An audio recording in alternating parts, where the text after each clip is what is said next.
Well, hello and welcome to the Student Counsel, an educational advice podcast made for and by students, where everybody is the most qualified to talk about their own experiences. I'm Carter Dvorak. Today I am joined by Finn Rawlings of Northwestern University. Finn, welcome. Thank you so much for being here. Hello, everyone. How are you? I'm doing well. How are you, Carter? I'm doing well as well. It's been a good week. It snowed here. The weather's been up and down so much, but otherwise we're okay. Yeah, it's been raining here, and it's done that nice thing where it rains and then it freezes on the ground and turns all the sidewalks into ice, which is just always so pleasant. So pleasant. I thought my car doors were locked this morning. They were just frozen shut. So that was a fun little thing for my wake up. Fun indeed. Aside from frozen sidewalks, the intro question we talked to is, what has been the favorite 5 minutes kind of your past week? Just really a highlight. It can be more or less than 5 minutes, but. Yes. A highlight of my past week is I went and saw a production here on campus of She Kills Monsters that a lot of my friends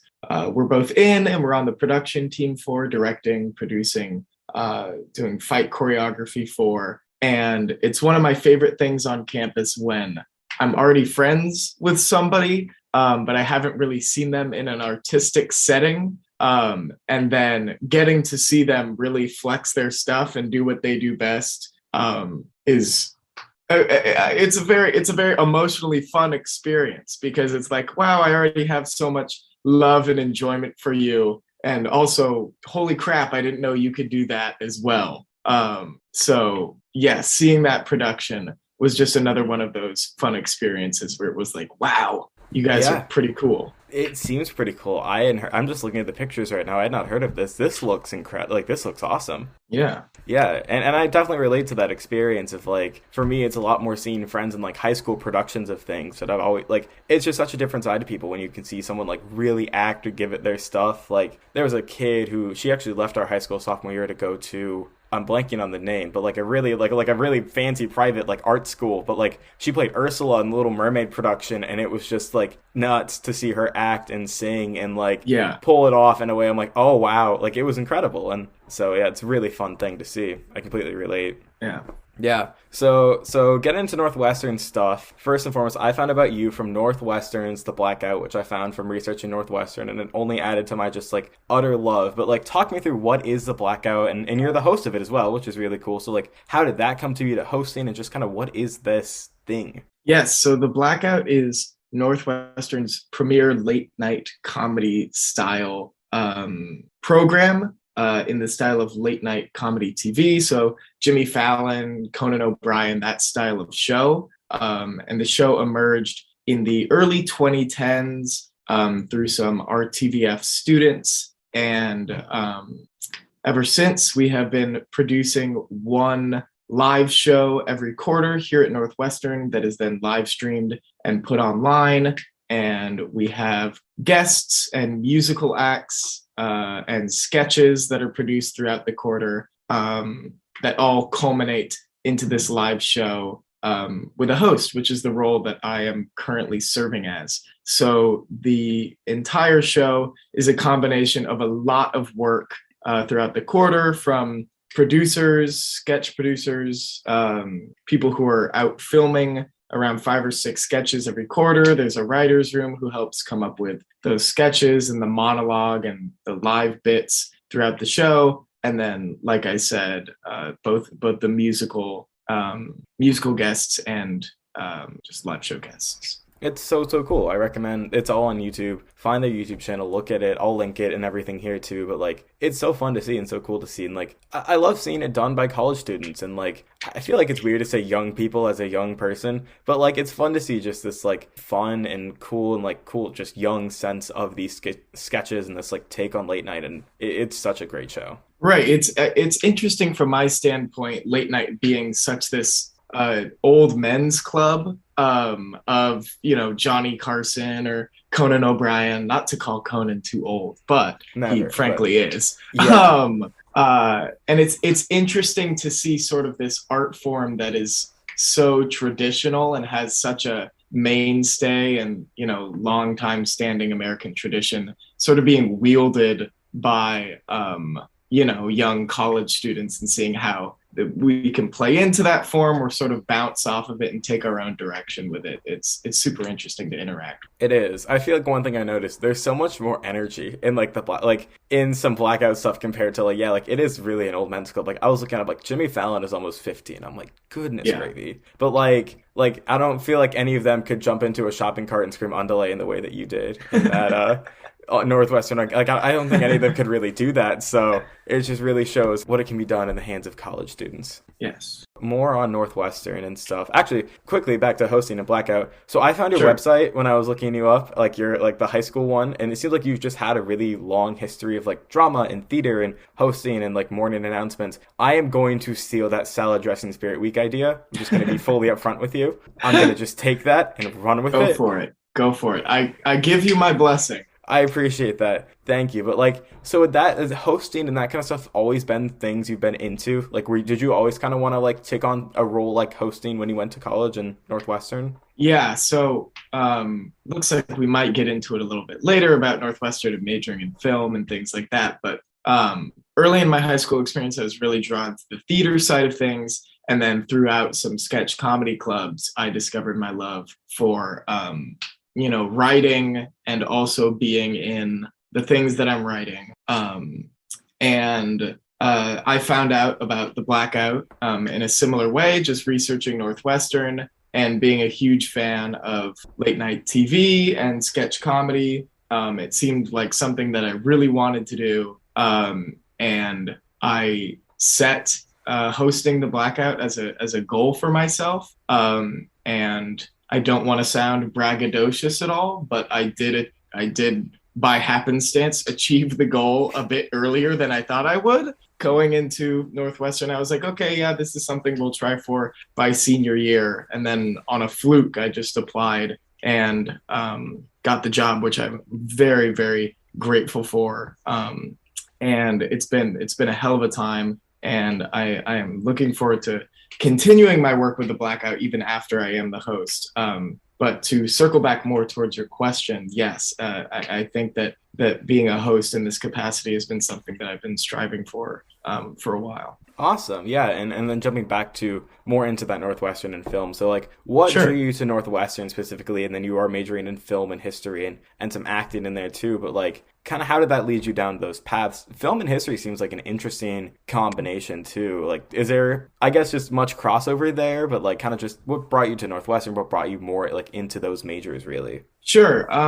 I had heard about the prestige of Northwestern's film program, which I was really excited about. And like I said, I had a theater background, but through our sketch comedy club in high school, I discovered my love for, being involved in all sides of a video production, specifically for video sketches, writing, directing, and acting. And coming to Northwestern, theater had always been my love, but I was discovering more and more that a film program could cater more towards my diverse tastes and interests in terms of what I wanted to do artistically. And so that's what really drew me to a major in film. And what drew me to Northwestern was just the plethora of opportunities, even outside the academic program, like the Blackout or NSTV or the Deep End or all of these productions that are going on at the school that people just get a chance to hop into. And so that diverse array of productions and opportunities was also very enticing to me. In terms of my major in history, I've always been very interested in history. It's always been one of my favorite subjects. I've always been more on the social studies, English side of things in terms of academic interests. And I think the writing side of sketches and the screenwriting film program fuels my English, my love for English and writing. And majoring in history, I love getting into the niches of history, and it has a very interesting way of tying in with film, just beyond the normal realm of historical films or things like that. But it's interesting to me with a historical knowledge, not just of politics or policy or wars or things like that, but a history of culture, to use that to play into the things that I'm creating. I will say that there's the film and theater program here at Northwestern is a lot tied into the comedy scene. And I constantly get flack in the Blackout Writers Room for dropping a weird historical reference in the middle of a sketch and thinking it's hilarious. And meanwhile, everybody is confused about why we're talking about, you know, the USS Maine in the middle of this Mr. Rogers themed sketch. So there is some crossover that I really enjoy, and I think that the way that the film major and the history major feed each other is very enriching for me. Yeah, that's really, really cool. Like, I am excited to see how the SS Maine pops into a Mr. Rogers sketch if that Yes. survives the process. But yeah, that's really, really cool. And like, I've had actually a couple people. I had somebody else on who was a history and I think like a initially like a comp sci major, and I was like, there's Yeah. really like I feel like history majors and minors are just like that field. It ties into so much, which is so Yes. cool to see. And Yes. so yeah, that's awesome. Another interesting thing I've seen here is a lot of the theater majors have very intense double majors. I was talking to one of my friends yesterday, and she revealed that she's a theater major and an applied mathematics major. Oh And I no. was like, talk about different worlds, you know, that as much as I like how the film and the theater, the film and my history major tie into each other. You know, I struggle to see how multivariable calculus applies to a scene study, but you know, that's another great thing about Northwestern. It's you're allowed to explore, you know, all of your diverse interests in a lot of ways. Yeah, I got to see the middle of that Venn diagram. Like, Yeah. yeah, wow. But I feel like that even feeds into this, but like kind of just the next question in general is just like, what is Northwestern culture like? And I think something already is people are really doing a lot of different and cool things, but what is that culture like? What are some other like maybe traditions or staples of Northwestern as well? Sure. Northwestern has a cutesy little motto that it likes to put on all of its pamphlets and things, which is "and is in our DNA." The pun being AND and then DNA. You know, and is in our DNA. Where you'll talk to anybody at Northwestern, and it's the question of what do you do here is always long-winded, and there's always a list and a lot of commas. And I think that really plays into the culture of Northwestern. It's something personally that I love. Like I said, you know, I can be a history major and a film major, and I can be in an improv troupe, and I can, you know, be on the ultimate frisbee team, which I'm not, but that's just an example.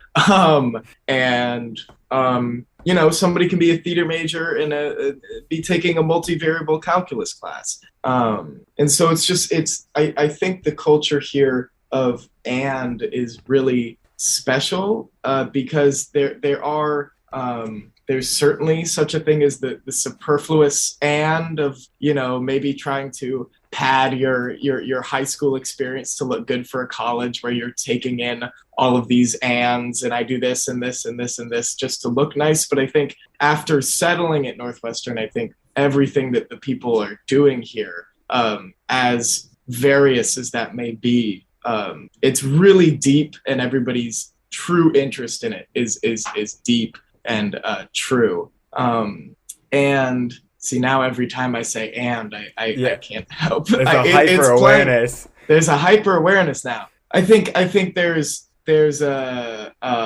side to that, of course, that goes to pedal to the metal.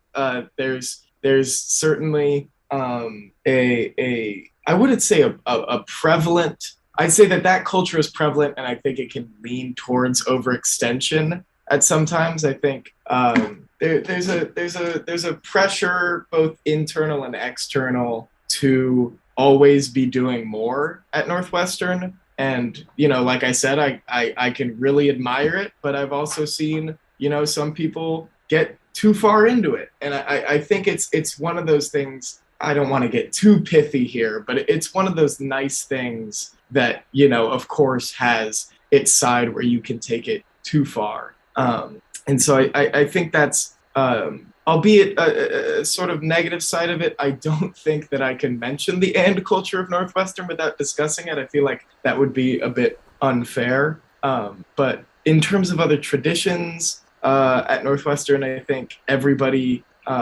this might be a little redundant, but I think just everybody's just so into what they're doing.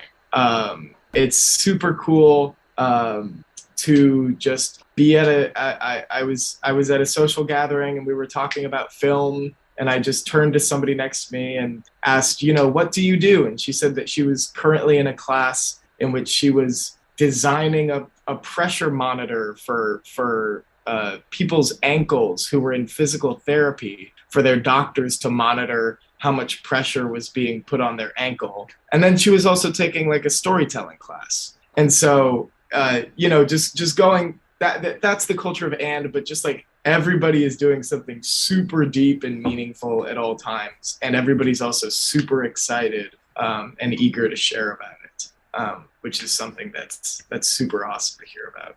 It is. It really is. Because, like, the superfluous ants of high school I think it's a real thing. I'm grateful that I've, really all the stuff I've done in high school, since it's a small school, especially, like, and there's a lot of open stuff. I really love all the clubs I'm in now, but, like, I easily could see how that trap could go into, like, I do everything, and then it all looks good on your college app and stuff. But, like, when you get to college, there's that level of, like, you don't have, like, there's not a, I guess there's like major like post grad and stuff, but like there's not like the next college app to just do stuff to fill it up. Like, so it's so cool to see people who are into the stuff they do, and like it comes across I think in any performance I've seen at Northwestern.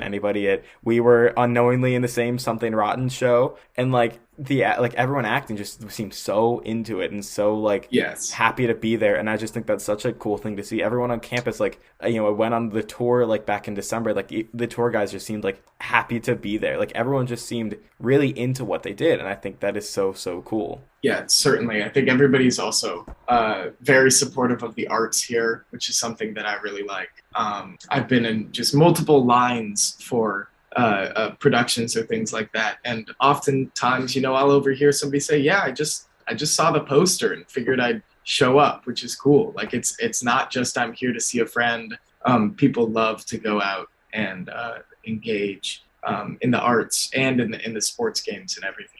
Yeah, it has, I think, so much to offer, and that's so cool. For being, I think it's a, moderate, like, not the largest school in the world. I feel like you could see in the ways that we were talking about how, like, there's so many things going on, like, that is more typical in, like, a massive school, but, like, Northwestern, I feel like, with its size, like, it shows that level of dedication more, too, and, like, just how much is going on, how much everyone's into it, how it's not, like, that's expected with, like, 50,000 kids, but, like, with such a smaller class size and student number, it's still, like, this same level and the same quality of stuff, and that's so just incredible. Yeah, certainly. There's aspects of the big fish in the small pond and the little fish in the big pond. I think that the size of the school is really dynamic in that way, in which you can sort of have the best of both worlds if you really try for it, and if you really wish, where it's not so small that you feel trapped or that you're seeing the same people every single day in all of your classes. But then also it's big enough that, if for whatever reason you want to get a little lost in the crowd, you can totally do so. Yeah, awesome. Well, it's such a great place, Northwestern. So we'll see about my future there. But moving on, yeah, big old fingers crossed. Thank you. Yes. Very much. But the next thing, kind of jumping more into, it's still probably going to be Northwestern based, but like advice, kind of just the general rapid fire, take all the time you want questions. The first thing we kind of do is a bit of a double in one, depending on what you got. But it's the first thing is pass it on, which is basically like a piece of advice that maybe somebody told you about high school, college that you wanted to share. And then there's, if you don't have that, or if it's kind of a double, there's also this thing called the ultimate tip, which is for basically just like, what is the tip for somebody in high school or college according to you yourself. So is this according to for the application process, or, it could be general anything. Life advice? Okay. I feel like general life advice, but if you've got one for application, I think either or both. There's no such thing as too much advice, I don't think. I hope not. Sure. All right, let me scheme here. What Hallmark card phrase can I toss out? Yeah, Google.hallmark.com. Yeah, Google life advice. WikiHow live. I think the best advice that I got was you'll end up where you're supposed to end up. And I know that that sounds a bit elegant and maybe, you know, a bit like fate, and that you have a destiny at some school. But I think there's a realness to it. I know a lot of people who you know, applied to their dream college and they're happy as can be. And other people who applied to their dream college and got in and thought this isn't right for me, and applied somewhere else and got in, and now they're going there, and they're super happy. And so I think the important caveat to that piece of advice is that the college experience, you know, when you're in a high school, it's something that you're always you know, looking towards as these concrete 4 years. There's a certain way to do it. You get in and you do the 4 years concurrently. Maybe you'll study abroad in the middle, but you'll do 4 years all the way through, and then you'll graduate and you'll get a job or something like that. But the college experience can, and I think should in a big way, be really dynamic, both in terms of where you go, how you interact with college. Maybe you take a gap year, maybe you take a gap year in the middle, maybe you graduate in 3 years. I think people end up where they're supposed to end up, and then also just engaging in sort of like a dynamic relationship with the college experience, if that makes sense. Absolutely. I really love that. I've received that advice myself, and like especially at the start of this process was a very good thing, I think, to hear. And I'm very like, even still, it's a good reminder, and like I really love that. And I like the dynamic thing too, because you said like you're definitely right. As a senior in high school, I can confirm college is a big thing on the brain, and it is something where like this is the next 4 years, and like while I have, you know, maybe expectations or kind of how I think it's gonna go, like it still feels weirdly enough like very vague, I think, even still. And so I think that does leave room for dynamic things and kind of and doing a whole bunch, like kind of just treating that differently. And I think that that is a really good piece of advice. I really like, again, I see that at Northwestern a lot. I see that at some other schools too, of just how dynamic things can be and the variety of things offered. And yeah, I really, really love that. Next question then was kind of, did you have expectations going into college, going into Northwestern? And like, how did going to Northwestern, I guess, compare to that? How exposed had you been to Northwestern prior to both applying and attending? Like, how did that all kind of go, the initial jump? Sure. I think, you know, hammered into your head in high school is the notion of college is a step up. The academics will be more rigorous, the extracurriculars will be more competitive, and things like that. And I'm not going to sugarcoat it to a degree that is absolutely true. There's certainly a step up. I think, at least with my Northwestern experience, there was a nice support system for making that transition, albeit a bit dampened by the pandemic. But in terms of the transition, I think what surprised me the most, which is something that I don't think should have surprised me, but I think it was the idea of like people having majors and minors, and the absolute passion that people have being in the same program as you. You know, in high school, the experience is quite standardized, and in college, it's going to be the similar way to a certain degree with your distribution requirements or your gen eds and things like that. But I think what surprised me most about the transition was just the plethora of people who shared the same passions that I did, and wanted to do similar things, and were ready to engage in similarly passionate ways. Does that answer your question? Yeah, it absolutely answers the question. Okay. Yeah, totally. I completely understand that. Jumping into AP classes was a similar thing for me, of like, oh, like there was an upper level of passion. But even still, I think going from high school to college, there's even more like, yeah, majors. Like that makes sense, but I'm with you. I guess, yeah, I consider that, but I don't know what that's going to be like. But there's going to be like the big old passion for whatever people in the same majors are going to do. And so It makes total sense. But yeah, it's a really something I haven't thought a whole lot about either. Yeah. Yeah, it was something super, I don't know, it was super enriching and fulfilling to see other people engaging in the same way. And then another sort of expectation, which was fun and interesting from just like a film standpoint, is the college experience is such a hallmark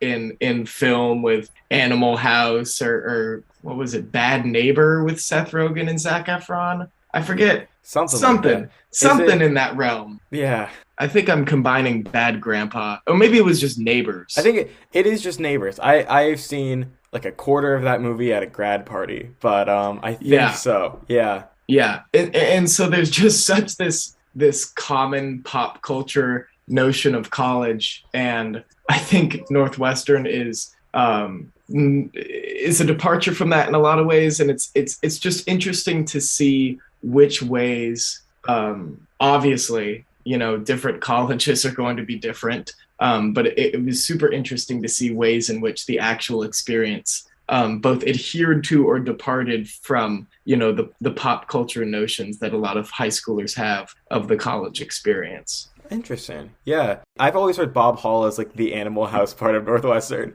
Is that a true statement? Okay, so there are a lot of infamous stories about Bob McCullough Hall. The Bob is like simultaneously the gross dorm, but also like the party dorm. So like the first floor of Bob, I think, is pretty male dominated. I don't know if it's gender or biological sex segregated or anything like that. But I at some point I unfortunately forget what the nickname for it was, but it was something like the balls dungeon or something disgusting like that, where it was just like the first floor was just all dudes who wanted to party. And then in addition to that, Bob is like infamously like the physically, like the building is supposed to be very gross. I've heard horror stories of black mold. And I was in a radio, television, and film class. It was like an intro to production. So you had to make a documentary. And one of the girls in my class, her documentary was called The Bugs of Bob. And it was like 3 minutes of like centipede, spider, and cockroach footage. Huh. It was chilling, to say the very least. So I think that, I would say that there is that culture with Bob Hall, but I think the culture is more that it's gross rather than it's the party dorm. I Okay. would say that there's certainly a culture of North Campus being more party-ish than South Campus, and especially, oh, what's it called? I think it's Ayers. One of the dorms is like suite style, and that lends itself to the party atmosphere, I will say. Oh, Kemper. Okay. Yes, how could I forget? Kemper up north has that culture about it. Okay. Interesting. Well, good to know.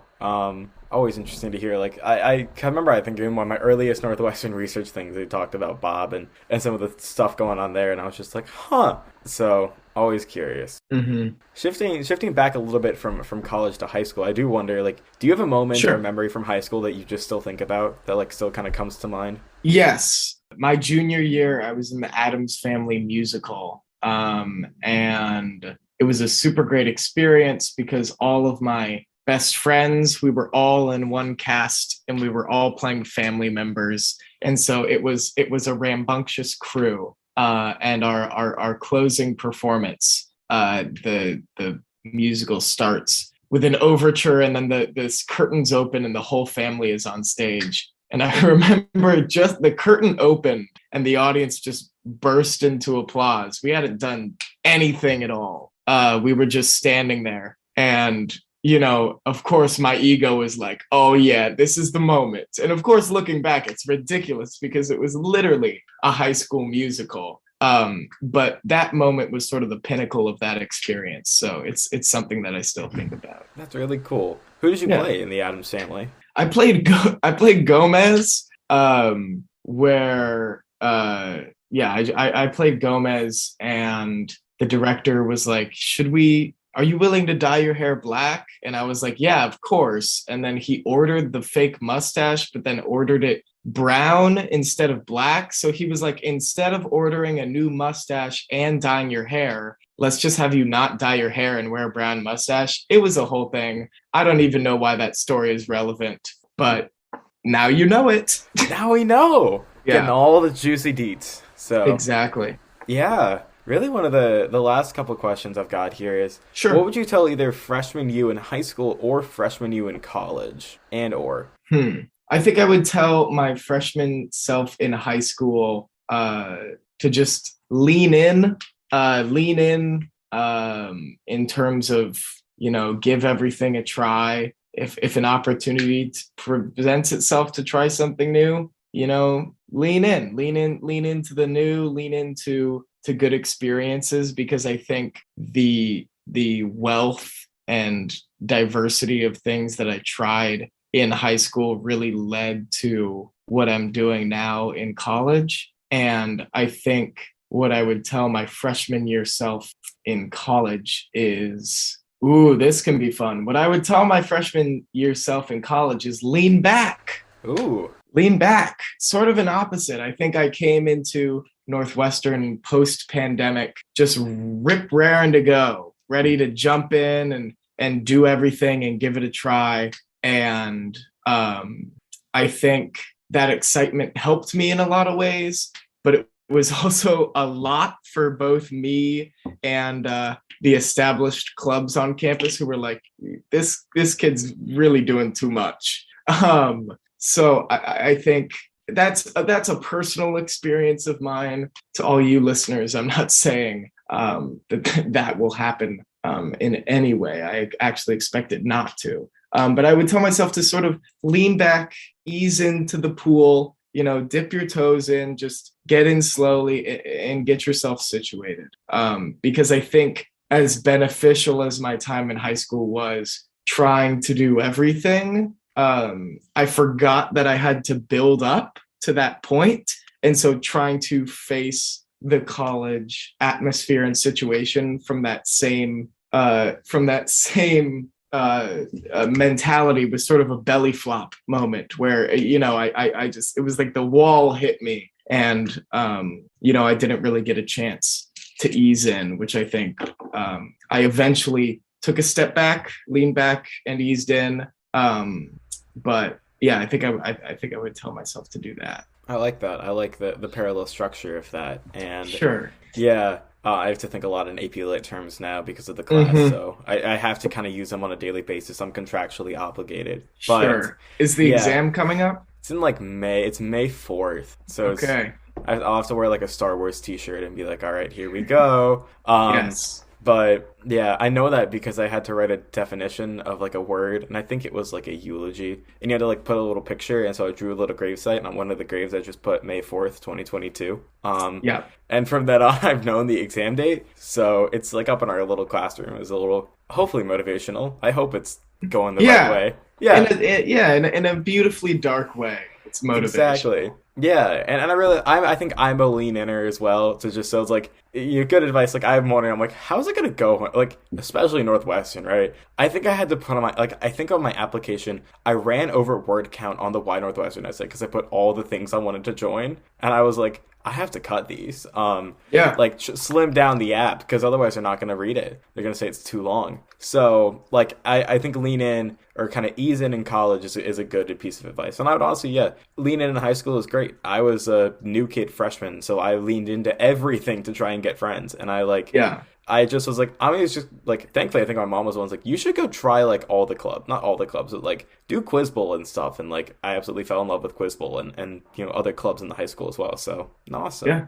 Yeah. There was a quiz bowl here past Sunday that Ooh, I couldn't make it to, but I knew some friends who went. So there is a quiz bowl here that's waiting for good. Carter to take it over. Thank you. That's good to know because ours died. The pandemic just took a knife and like Oh, so it killed it my junior year, and then the teacher who ran it left between my junior and senior year. So it is I'm hoping that somebody will resuscitate it down the line, but good to know it is out there at colleges. So the last question that I have, is what song would you add to kind of a high school or college survival playlist? Just like, what was your, I guess, high school or college survival song that you put on when you need it most? When I need it most, it's going to sound cliche, but it's gotta be "I Will Survive."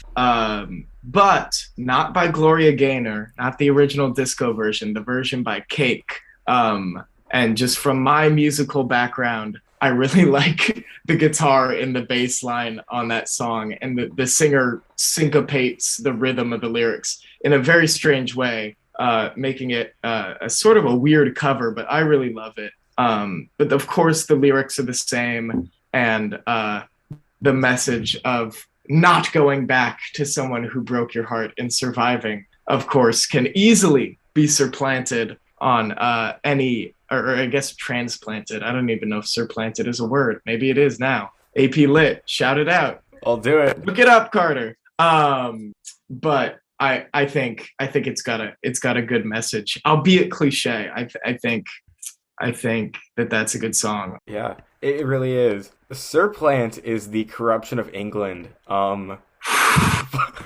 Boy, was I wrong. I'd like to say that was my history brain talking, but I don't even think I can give myself that. I think I just made up that word. Supplant is supersede or replace, so we're there. Okay. So maybe, yeah. So I think it's there. Yeah, we're somewhere close. Yeah. And then also, All Things Must Pass by George Harrison, which, also gets into the realm of the Hallmark card sayings. But, just like I said with my one piece of advice earlier, people, in high school with the college process, you're going to end up somewhere, and I make no promises, but I sincerely hope that the first or the second or how many there may be, I hope that you will end up at the place that you will like, because the college application process must pass, and even the college experience must pass. So I was about to say enjoy it, which is just really not the case for the college application process. I think that's criminal to suggest that anybody enjoy that process. But just know that it'll pass, and you'll end up somewhere that's right for you. Yeah, that is, on that note, that's great. On that note, what do you got to plug here in wrapping things up? Shout out anything and everything. Please, if you so please, check out the Blackout Show at Northwestern. You can find us on Instagram at BlackoutNU, or you can find us on YouTube by just searching up the Blackout Northwestern. We have an upcoming spring show, an upcoming winter show on March 5th. That will be Mr. Rawlings' Neighborhood. We're going to be talking to TikTok star Mr. Bruno, and we have musical guest Mariachi MU, which is a group of students who play in a mariachi band. And we'll have another show coming up in spring, sometime around the beginning of June. And you can watch us on a YouTube live stream, and there's also a Facebook event that should be linked through YouTube. There's a very long plug for one thing, but that's the one thing that I have to plug, so I hope it's all right. It's a great one. I also want to plug a Fish with Sunglasses. How did they get there? We'll never know, and I don't want to know. Who knows? Who knows at all? So any other final remarks, Finn, before we head out of here? Not that I can think of. Just pleasure talking to you, Carter. We all have our fingers crossed for you, Carter, and for all of you listeners to this podcast who are going through this college application process. No matter where you may be applying, my fingers are crossed for you. Thank you, Finn. I really appreciate that. It was a pleasure to chat with you here. This is such a fun and exciting thing. So hopefully next time we're in a playroom or just a room together, we will know where we are and hang out a little bit. But, yes. Yeah. So until next week, thanks for listening to this episode of the Student Counsel. I've been Carter Dvorak. If you want to to find us, I'll plug our stuff, Student Counsel Pod on Instagram, and we've got an email at studentcounselpodcast@gmail.com. Send us any of your questions or comments or compliments or anything really, any colleges you want to hear about that you want me to find people to interview from, or just any questions you got about high school or life or anything, and we'll answer them on the show probably. So wishing good luck and good times in your educational endeavors. You will survive. Counsel is adjourned.